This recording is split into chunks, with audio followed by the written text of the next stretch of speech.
Hey Austin, Yeah. can I take your wheels and tires? Sure.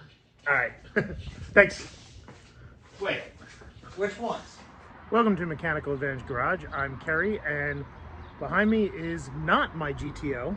This is actually Austin's '68 Le Mans, and today I am going to steal his wheels and tires.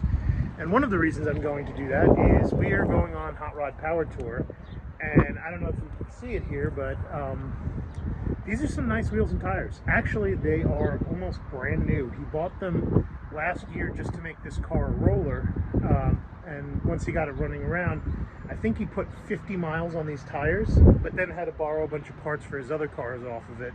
So the car's just been sitting here with basically brand new wheels and tires. And you know, if we're gonna go do a 3,000 mile road trip in an old Pontiac, might as well have new rubber on it. So he said I can come use these and put my old ones on here so that you know, I'm not rolling around through the Southland in questionable 225 tires. What's awesome about these is these are 15-inch Riddler wheels, and the backs are 275s, which were the same size that I was running on the GTO way back in the day that I can't get tires for anymore. Hopefully the back spacing fits. I'm not entirely sure it's going to, but yeah, we're gonna test fit it right now and see if that works, and if it does, huzzah, I get great tires. Also, these are a lot taller than the tires that are on my car, and I'm hoping it'll help lower my gear ratio a little bit for the highway, because right now I'm running about 3,200 on the highway, 3,200 RPMs on the highway, and going to a taller tire might bring that back down to about like 29, which would make it a little easier. So let's get started in taking this car's shoes off. So here we see the fronts, and these are 245 60 15 Cooper Cobra radials on Riddler wheels, which look a lot like torque thrusts, but they're polished. And then the backs out here are, let's see, 275 what? It's buried in the weeds. Gosh darn it. Yeah. Well, they're big. Now, hopefully, these have the right back spacing to clear my 67, because 67 and 68, they're different body styles. It goes 64 to 67 is the early cars, and 68 to 72 are the later fuselage styled cars. As you can see, this does not look like a 67 GTO. There's no sail panel here. It's a flush windshield, a flush rear window. Supposedly, the axle widths are within an inch of each other, and so Austin said he backspaced these properly, but we're going to find out, because if they don't fit, then I don't know what I'm going to do. Just for reference, here are the wheels and tires that are currently on my GTO. Now, these aren't that old, actually. The tires, I think Austin said he bought for a car about 2 years, well, about quite a while ago. But they only had 2,500 miles on them, and they weren't dry crack, but they are small tires. They're 225s, and they're on the stock 14-inch Rally 2 wheels for his, I believe these were on his 1970, right? So they're actually smaller than the Rally 2s that I had on this car, which were a staggered set. So they had the 7 and 8s. And I think these are 7 square all around. But yeah, these are what's on the car. The thing is, they are kind of, you know, short. Why that makes a difference in the back here is I'm running a 355 rear axle ratio. And the shorter the diameter of your tire, the higher your highway RPMs are. It's almost like I have a 373 instead of a 355. So what I'm going to do is put on, I think these are about a 25-inch tall tire, and I think the ones Austin has on the 68 are about 28 inches tall. So we're going to put on these tires and wheels and hope for the best. Plus it'll make the car look killer. So yeah. So First thing I think I'm going to get going on is cracking these lug nuts loose before I jack anything up. It's just easier to do it when they're on the ground.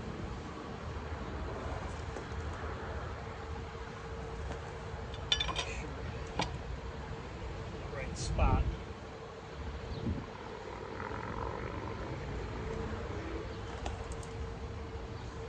There we go.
Right. It's not even flat either. Well, it's a little flat, but we'll put some air in it. Now let's go see if this will fit my 67. Just for fun, to show you what's in the Lucor lot, we're going past the Power Tour AMX, and the Power Tour AMX is twinned, which was, I think, bought originally as a parts car, but now it turns out it's too nice to cut up, and you know, they're going to try and get it back on the road. And there's the goat. So I'm getting ready for Power Tour, but I'll be joined by this on Power Tour this year.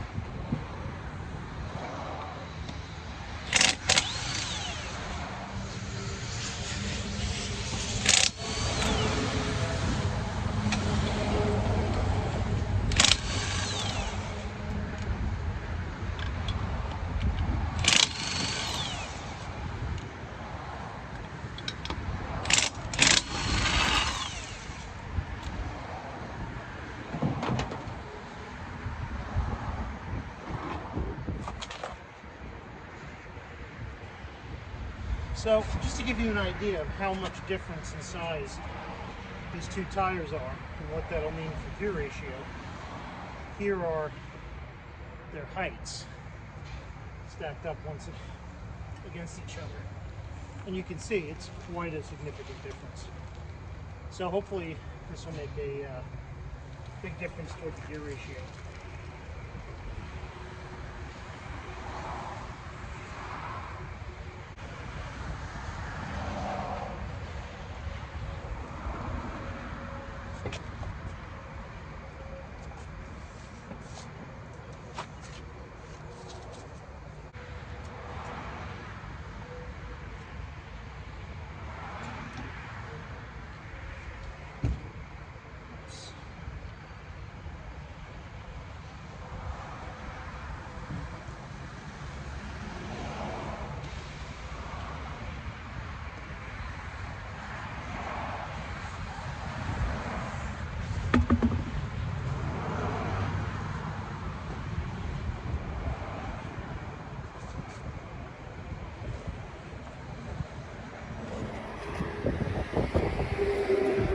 I mean, it's gonna look great.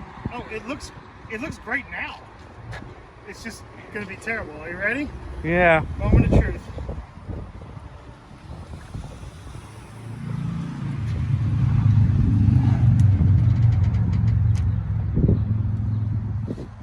That feels like that's hitting. I see the tire. Maybe just a little.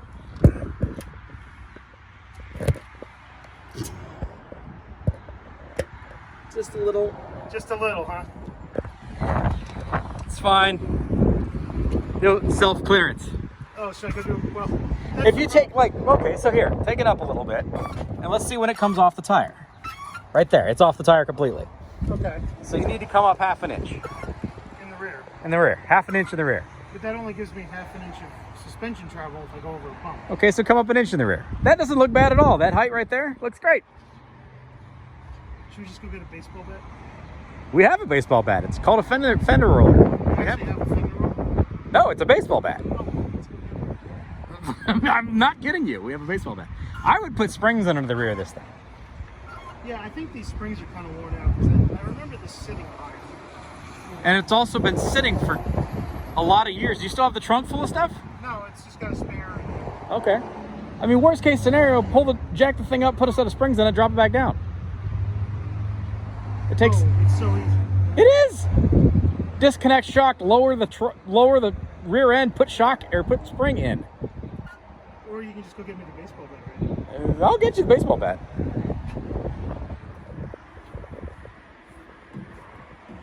I don't think this is gonna get you what you need. I think you're doing springs. You think I'm doing springs? I think you're doing springs. I don't think this is gonna get you nearly what you want. Vafangul.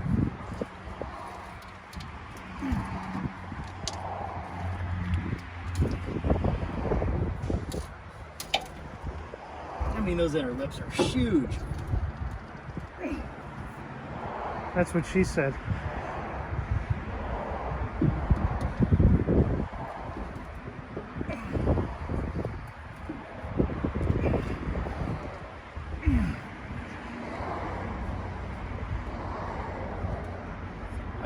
I don't think you got a chance. I don't think you got a prayer, bro. Let me see. I mean, you've got a lip right here. Yeah. That's a 1/4 of an inch wide. That's on this tire. Yeah. I don't think you got a prayer. I think you're going to get some springs.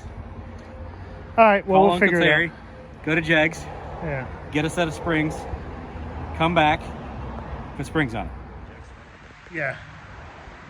So, I say different wheels and tires. Austin says to put springs on it and run those wheels and tires. And my wallet says to put the old tire back on and shut the DF up and go. Steal the springs off that car. Oh, off the Greenwood. This one has brand new springs on it before you carry your springs up. They're like 2 years old, 3 years old. It'll give it the rake, it'll lift it up 2 inches on the rear, it won't scuff the tires anymore. You can still use the cool staggered look. And that car doesn't have an engine transmission in it, so it's not going anywhere right now. Yeah, but how am I going to get the springs out of it? Jack the car up, drop the rear end out of it, pull the springs out. Yeah, but then your car is like nailed then put to your springs in the back of my car. All right, well, for today, we're going to wrap it up. And tomorrow, I'm going to come back and figure this out, Go right? to Jegs and go buy a set of $65 springs. I'll even give you the part number. All right, let's go look up the part number.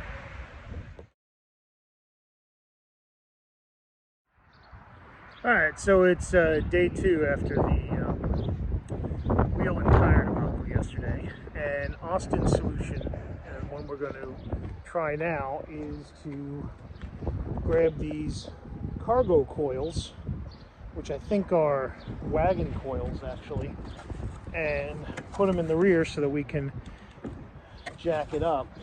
And these are some heavy big boys right here. Look at that. They are progressive spring rates, so that should be pretty nice. But it's going to give this car a real street machine 70s stink bug stance, which, you know, I built this in the 90s as a pre-pro touring car, a handling GTO, before anybody was really, well, I mean, there were people doing it, but before there was like an aftermarket for it. There wasn't Global West yet. That stuff hadn't come out, which is why the car is lowered about an inch in the rear and an inch in front, inch and a half in the front, to try and get it to handle a little bit better. So I think we're throwing handling caution to the wind for the sake of safety and, you know, trying to actually make it to the end of Power Tour, especially with Austin's new tires and rims. So we're going to get these installed and see if that helps our clearance issue with the rear tires in the back.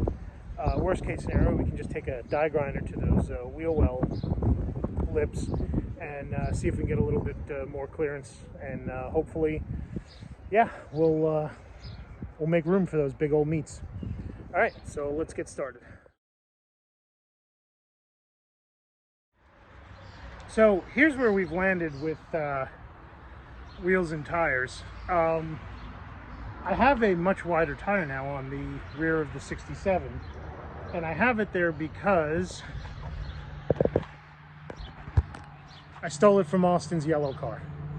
So he's gonna be a little pissed when he gets back from the AMC Fest, but I told him I'd put the wheels from the 68 on this car. So that's what I'm gonna do. But it looks like on the GTO here, these 275s actually have clearance with the Pontiac backspacing. So I don't know what backspacing was on those radar wheels, and they do fit the later body styles because they do have a lot more hip girth than the earlier boxier cars. But this worked, so huzzah. Now on to the next one. So the test ride revealed a slight issue here, and that is there is a little bit of a rub on turns, and it's mostly because of tire deflection, because I can still get my finger in between the tire and the lip here, not all the way through, but 3/4 of the way. I mean, there's enough space here that in a straight line it doesn't rub, but any turns or any kind of articulation, the tire rubs. So the solution is to roll the fender lip and to put springs in it. So that's going to be the next step.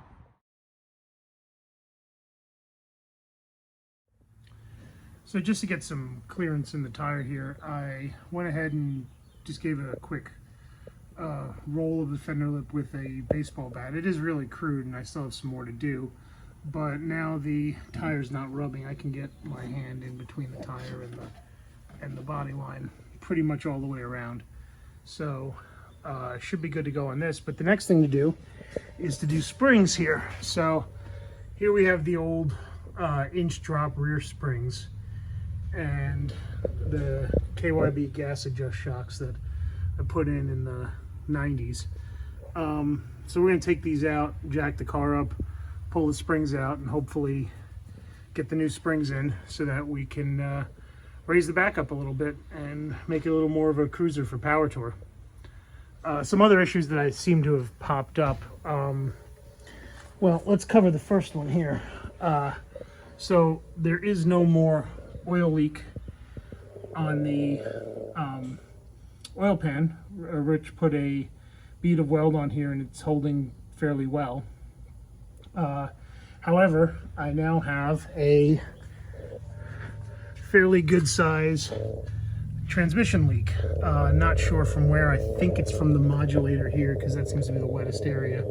Also, my shield for the torque converter and the flywheel seems to have taken a vacation, so I'm going to have to find another one of those. So yeah, while the car's up here, we might as well tend to some more issues.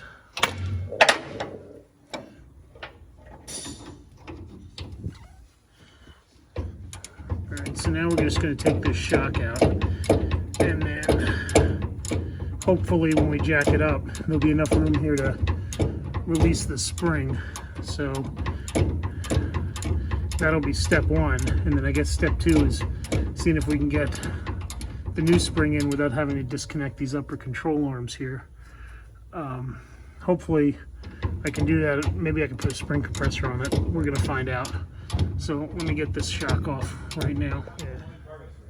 So following Austin's suggestion here, I decided we're gonna measure from the fender to the deck to see how far these cargo springs that we're going to put on the car raise the rear end up. I didn't even think about it, but yeah, it's probably a good idea to know how much we're lifting the car by. If I can find a way to hold this. All right, so here we see from the fender lip to the deck, it's about 24 inches, just shy of 24 inches. So about 2 feet. So now we're gonna see how much difference these progressive rate cargo springs are going to lift the car up. So here's something fun. With the lower shock bolt out and the shock disconnected, you can see just how much travel there was in the shock that was not being used. So quite a significant difference there. So these should work well with my new springs. So yeah, so with the car jacked all the way up, yeah, the spring is just sitting in here now. There we go. Oh, I should have gone out the back. My bad. All right, let me get this out here. There we go. And now we are springless, because there's the spring. All right, so let's see what our other springs look like compared to these. And here are our progressive rate cargo springs, which are not that much taller. Here, get down low. You can see there's probably only about half an inch difference in them. That's interesting, but based on what I can see so far, these are much softer than these as I drop and make a mess. So yeah, let me put these in the car. So one thing Austin sort of pointed out was that we weren't running any isolators on the springs either. So I have a new set right here that we're going to put on, and hopefully that will help with our spring rates and our ride height, and make the car ride a little softer in the back too, even though it's probably going to firm up a little bit as well. So let's make it happen. Just for fun, I wanted to show how like cartoony and hilarious the car looks up on the lift right now. You know, jacked up. It kind of looks like an old 70s street machine, like launching into action here, because it's all twisted and bent out of shape. But yeah, I just thought it was a really funny view, and I had to share because it's quite fun. So here we can see the tire is sticking out much more from the fender. You can see where the scrub mark was before, where the fender lip was, and now it's higher. And also the tail of the tape shows that this is now 1.5 inches taller at 25.5 inches. So yeah, it went up 1.5 inches. Just so you guys can understand what kind of shenanigans Austin and I, well mostly me, are pulling in order to get ready for Power Tour. This is what's going on. The wheels on Austin 70 are going on my car. The wheels from my car are going to go on Austin's 1968 Tempest, or Le Mans, which is buried in the weeds back here, and I have to lift the wheels and tires off it in the weeds because it can't be pulled out, because the Mustang here has no rear end. And then the wheels from that car go on the yellow one, while my car sits up on the lift out here in the other furthest reach of the parking lot back there. Oh, and by the way, I'm taking them all off with this, well, except for the wheels from my car, which I'm using a Nugga Dugga for. And it's 97 degrees out in this parking lot. So I'm doing a 3-way wheel swap, just so that I get Austin's tires, he gets his Riddler tires on the 70, and the 68 can sit and rot with the small tires that are on my car. And this way, I got new tires for Power Tour, he's got new tires for Power Tour, and the 68 gets the 10-year-old tires. Good times. I am going to die of heat exhaustion. Back to it. So, I got it done. I didn't die of heat stroke. Austin's wheels are on the 70, the Riddler wheels. I don't know if you can see them, but they're there. His 70 wheels, which are 15-inch rims, 8-inch wide rims with 275 tires in the rear, are on my 67 GTO. And the only thing left to do is take it for a ride and see how it goes down the road. And hopefully one of the wheels doesn't come off. So yeah, let's go driving.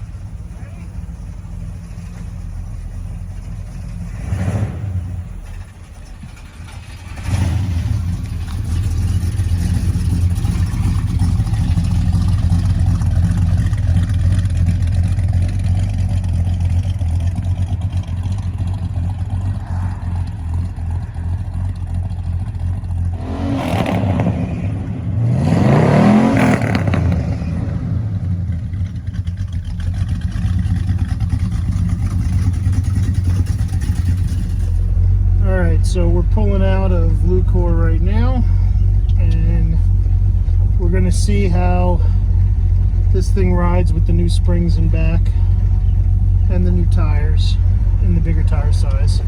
And we're going to run it through the gears for fun. So let's get that Quadrajet to open.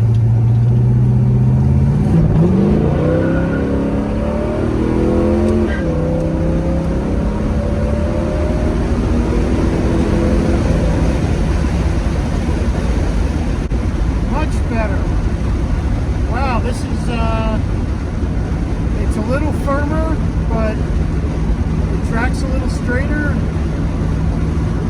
and it's a much smoother ride, a lot less vibration. So I think those old tires were flat spotted for a while. These new ones are well balanced, so it seems to be working pretty well. You know, there's a little more meat in the back, so it might be a little harder for it to spin up, but it doesn't seem to be having any trouble chirping them when I shift. So, or when I lay into it. Well, it just seems to be running well today. Alright, so thank you all for watching. Hope you've enjoyed this episode. The next episode is probably going to be from Hot Rod Power Tour, because we're leaving in about just over a week. So yeah, there's still a few things I need to do on the car, very few things. Probably going to get the power steering box replaced. Rich may have to do that because I got to work this week, and I don't know that I'll have the time to work on it. But yeah, I hope you've enjoyed this episode. It was just trying to be a little funny and make boring content interesting.